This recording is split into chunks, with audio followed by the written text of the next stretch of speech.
बिस्मिल्लाहिर्रहमानिर्रहीम। अस्सलामु अलैकुम वरहमतुल्लाहि वबरकातुहू। प्यारे दोस्तों, पिछले हिस्से में आपने सुना कि हुजूर पाक सल्लल्लाहु अलैहि वसल्लम पर मक्का के काफिरों ने जुल्म के विशाल पहाड़ तोड़ दिए। जब हुजूर पाक सल्लल्लाहु अलैहि वसल्लम ने नबूवत का ऐलान किया और फरमाया कि मैं अल्लाह का नबी हूँ, मैं अल्लाह का रसूल हूँ, मैं अल्लाह का पैगंबर हूँ, तुम्हारा खुदा सिर्फ एक है, तुम्हारा माबूद सिर्फ एक है, उन बुतों की इबादत मत करो जो तुमने खुद अपने हाथों से तराशे हैं, बल्कि केवल अल्लाह की इबादत करो और याद रखो कि मौत के बाद तुम्हें फिर जिंदा किया जाएगा। उस दिन अल्लाह की बारगाह में पेश होंगे और जिंदगी के हर पल का हिसाब देना होगा। वो लोग जो आपको सादिक और अमीन कहते थे, आपकी खूबियां गाते थे, वही आपके सबसे बड़े दुश्मन बन बैठे। उनकी हर कोशिश यही थी कि आपको किसी न किसी तरह दर्द पहुंचे। रास्ते में चलते तो कांटे बिछाते, पत्थर बरसाते। उन काफिरों में से जो हुजूर पाक सल्लल्लाहु अलैहि वसल्लम को सबसे ज्यादा तकलीफ देते थे, उनके नाम ये हैं। नंबर 1 अबू लहब, नंबर 2 अबू जहल, नंबर 3 अब्द बिन अब्द यक्ज,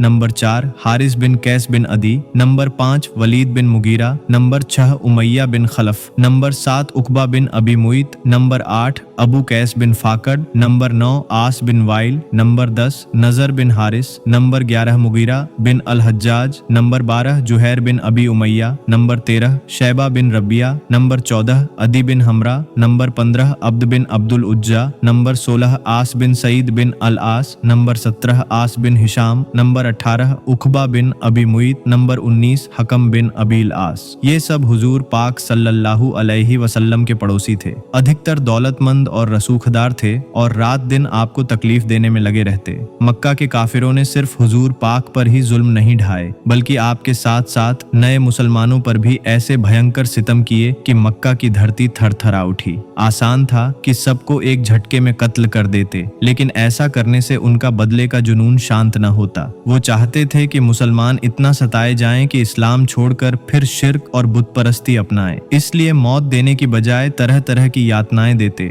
मगर अल्लाह की कसम, इतिहास शाहिद है कि हुजूर पाक सल्लल्लाहु अलैहि वसल्लम के गुलामों ने इस्लाम को इतनी मजबूती से थामा कि दुनिया की कोई आंधी उन्हें डिगा न सकी। गरीब बेकस मुसलमानों पर जुल्म के पहाड़ गिराए गए, मगर एक भी ऐसा न मिला जिसने सितम की वजह से इस्लाम त्याग दिया। कुल मिलाकर हुजूर पर ईमान लाने वालों पर इतना जुल्म हुआ कि अगर पहाड़ होते तो वो भी हिल जाते। मगर कुर्बान जाएं उन दीवानों पर जिन्होंने इस्लाम कबूल किया तो हर तूफान का सामना किया और आखिरी सांस तक इस्लाम पर जमे रहे। अरब की तेज धूप में रेत तंदूर सा गर्म हो जाती। काफिर मुसलमानों की पीठ कोड़ों से लहूलुहान करके उस जलती रेत पर लिटाते और सीने पर इतना भारी पत्थर रखते कि हिल डुल भी न सके। लोहे को आग में तपाकर जिस्म दागते, पानी में बार बार डुबोते कि सांस रुकने लगती, चटाई में लपेटकर नाक में धुआं देते कि सांस लेना नामुमकिन हो जाता और बेहोश हो जाते। हजरत खब्बाब बिन अल अरत रजी अल्लाहु अन्हु बहुत शुरुआत में मुसलमान हुए, जब गिने चुने लोग ही ईमान लाए थे। कुरैश ने उन्हें जलते कोयलों पर लिटाया और एक शख्स सीने पर पैर रखकर खड़ा रहा। पीठ की चर्बी पिघलकर कोयले बुझ गए। सालों बाद जब उन्होंने हजरत उमर रजी अल्लाहु अन्हु को पीठ दिखाई तो सफेद निशानों से भरी थी। हजरत उमर रो पड़े और बोले, वो पीठ फिर दिखाओ जिसे रसूलुल्लाह की मोहब्बत में जलाया गया। हजरत बिलाल हबशी रजी अल्लाहु अन्हु को कौन नहीं जानता। उमैया बिन खलफ के गुलाम थे। गर्दन में रस्सी डालकर घसीटते, लाठियां बरसाते, दोपहर की चिलचिलाती रेत पर लिटाकर भारी पत्थर छाती पर रखते कि जीभ बाहर लटक आती। कहते, इस्लाम छोड़ दो वरना घुट घुट कर मरोगे। मगर हजरत बिलाल जोर से अहद अहद पुकारते, यानी अल्लाह एक है। हजरत अम्मार बिन यासिर रजी अल्लाहु अन्हु को गर्म रेत पर लिटाकर मारते कि बेहोश हो जाते। उनकी वालिदा हजरत सुमैया रजी अल्लाहु अन्हा को अब्बू जहल ने नेजा मारकर शहीद किया। उनके वाले हजरत यासिर रजी अल्लाहु अन्हु भी जुल्म सहते सहते शहीद हुए। हजरत सुहैब रूमी रजी अल्लाहु अन्हु को इतना पीटा जाता कि घंटों बेहोश रहते। मदीना जाते वक्त कहा, सारा माल यहीं छोड़ो। वो खुशी से छोड़कर ईमान लेकर रवाना हो गए। हजरत अब्बू फुकीहा रजी अल्लाहु अन्हु को रस्सी से घसीटा, जलती जमीन पर लिटाकर पत्थर रखा। रास्ते में गोबर देख काफिर ने ताना मारा कि ये तेरा खुदा है। उन्होंने फरमाया, खामोश, मेरा और तेरा खुदा अल्लाह है। गुस्से में गला दबाया कि बेहोश हो गए। हजरत आमिर बिन फुहैरा रजी अल्लाहु अन्हु के जिस्म पर हर जगह जख्म के निशान पड़ गए। हजरत लुबैना रजी अल्लाहु अन्हा को हजरत उमर इस्लाम कब्ल इतना मारते कि थक जाते, मगर वो आह तक न करती और कहती कि अगर रसूल पर ईमान न लाओगे तो अल्लाह बदला लेगा। हजरत जुनैरा रजी अल्लाहु अन्हा की आंखें मार से चली गईं, मगर हुजूर की दुआ से लौट आईं तो काफिरों ने कहा ये जादू है। इसी तरह कई सहाबा और सहाबियात की दिल दहला देने वाली दास्तानें हैं कि सुनकर रोंगटे खड़े हो जाते हैं। हजरत नहदिया और उम्मे उबैस रजी अल्लाहु अन्हुमा को भी हर तरह की यातनाएं दी गईं, मगर सब्र और शुक्र से सहा और इस्लाम से न डिगे। हुजूर के सच्चे यार हजरत अबू बकर सिद्दीक रजी अल्लाहु अन्हु ने अपनी सारी दौलत इस्लाम पर न्योछावर की। इन गरीब मुसलमानों बिलाल, आमिर, अब्बू फुकीहा, लुबैना, जुनैरा, नहदिया, उम्मे अनीस आदि को आजाद कराया। ये रोज जोर से ईमान का ऐलान करते और रोज पीटे जाते कि लहूलुहान हो जाते। जमजम के सिवा कुछ खाने को न मिलता। काफिरों का जुल्म सिर्फ गरीबों गुलामों तक सीमित न था, बड़े बड़े अमीरों को भी न बख्शा। हजरत अब्बू बकर को हरम में इतना मारा कि सर खून से तरबतर हो गया। हजरत जुबैर बिन अव्वाम को चाचा चटाई में लपेटकर धुआं देते। हजरत सईद बिन जैद और उनकी बीवी हजरत फातिमा बिन खत्ताब को हजरत उमर ने इतना मारा कि खून बह निकला। एक बार कुरैश के सरदार सोचने लगे कि इतनी यातनाएं सहने के बाद भी मोहम्मद सल्लल्लाहु अलैहि वसल्लम दावत क्यों नहीं छोड़ते, शायद सरदारी या दौलत चाहते हैं। उतबा बिन रबिया को भेजा। उतबा ने तन्हाई में कहा जो चाहो, सरदारी, दौलत, शादी सब देंगे, बस दावत बंद करो।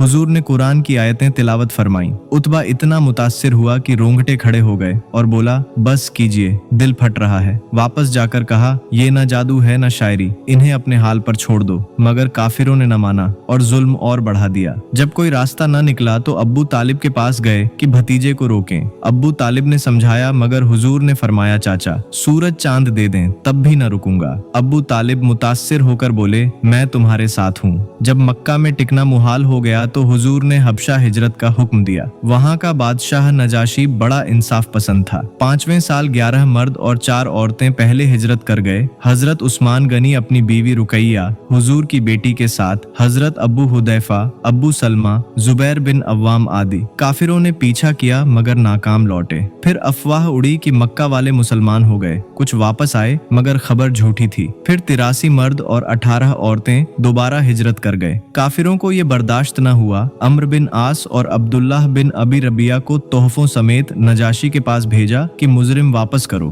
नजाशी ने मुसलमानों को बुलाया। हजरत जाफर बिन अबी तालिब रजी अल्लाहु अन्हु ने सजदा न करके सलाम किया और फरमाया हम सिर्फ अल्लाह को सजदा करते हैं। फिर तकरीर की कि हम जाहिल थे, शिर्क करते थे, अल्लाह ने नेक और अमीन रसूल भेजे, हम ईमान लाए इसलिए सताए गए और यहाँ पनाह मांगी। अम्र ने कहा ये ईसा अलैहिस्सलाम के बारे में अलग अकीदा रखते हैं। हजरत जाफर ने फरमाया वो अल्लाह के बंदे और रसूल हैं, कुंवारी मरियम से बगैर बाप के पैदा हुए। नजाशी मुतासिर हुआ, बोला कुरान और इंजील एक ही नूर हैं, मैं गवाही देता हूँ मोहम्मद अल्लाह के रसूल हैं। तोहफे वापस किए और मुसलमानों को पूरा अमन दिया। बाद में नजाशी मुसलमान हो गए। हुजूर ने उनकी गैबाना जनाजा पढ़ी। हजरत अब्बू बकर भी हिजरत को निकले तो इब्ने दुगना ने पनाह दी और मक्का वापस लाए। शर्त थी घर में छुपकर कुरान पढ़ें, मगर हजरत अब्बू बकर ने बाहर सहन में मस्जिद बनाई और बुलंद आवाज से कुरान पढ़ा। काफिरों ने शिकायत की तो इब्ने दुगना ने कहा घर में पढ़ो वरना पनाह वापस।